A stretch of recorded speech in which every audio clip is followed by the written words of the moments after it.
certain people in life are pathological liars, and they do things just to get you for clicks, for views. But in the case of Suge Knight, Suge is just clearly clout chasing, man. Suge is clearly bored, locked up in that prison cell, and he's just waiting to get out, if he'll get out. You know, he's facing I think he has like 10 more years, maybe like 8 more years on his sentence.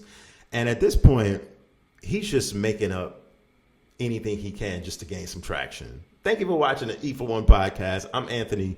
Do subscribe to the channel. Thank you to all my new subscribers. We are pretty much at 5,000 subscribers, so I really appreciate all of y'all. But let's just talk about Suge here.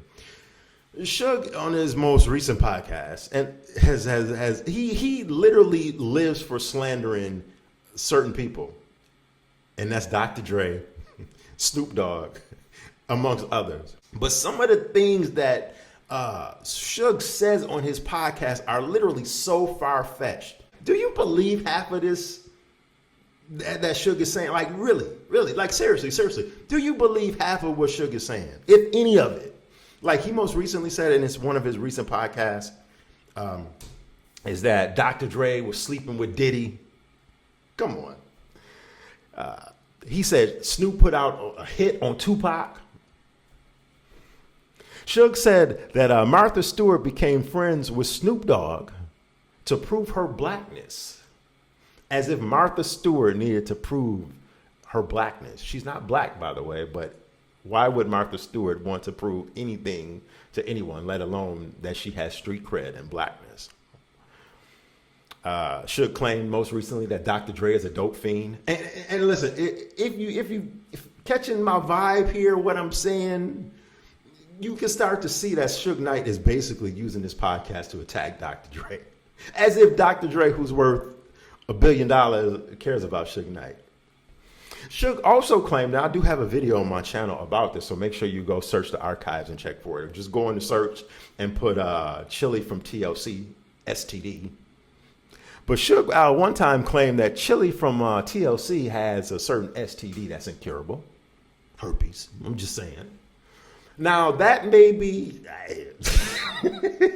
as far-fetched as the old Snoop put a hit out on Pac and Martha Stewart trying to prove her blackness and Dre is a dope fiend. That Chili one might have some legs to it. So I must say, Suge, I might believe you on that. Suge claims Tupac got knocked out. No. Suge claimed that Tupac knocked out Mob James. And if you don't know who Mob James is, Mob James was a Death Row affiliate back in the day who was he was part of the security team who protected Suge Knight and was like a bodyguard, you know, he was the muscle of Death Row Records at one time. It's a whole lot of other stuff about Mob James, but I don't want to go into the whole Mob James thing here. This is not about Mob James, you know. But, you know, yes, Suge claimed that Tupac knocked out Mob James, which, come on. If you believe that now, come on. Who's the dope fiend? Suge claims that Buntry, who is Mob James' brother, that Buntry is not Mob James' brother, and that him and Mob James are really cousins. And there's a lot of Mob James slander on Suge Knight's podcast. So like I said, there's a theme to Suge Knight's podcast where he aims his vitriol at predominantly Dr. Dre, Mob James, former, you know, affiliates of Death Row, Warren G, Snoop Dogg. I mean, Suge is just on a rampage of making up shit. Seriously.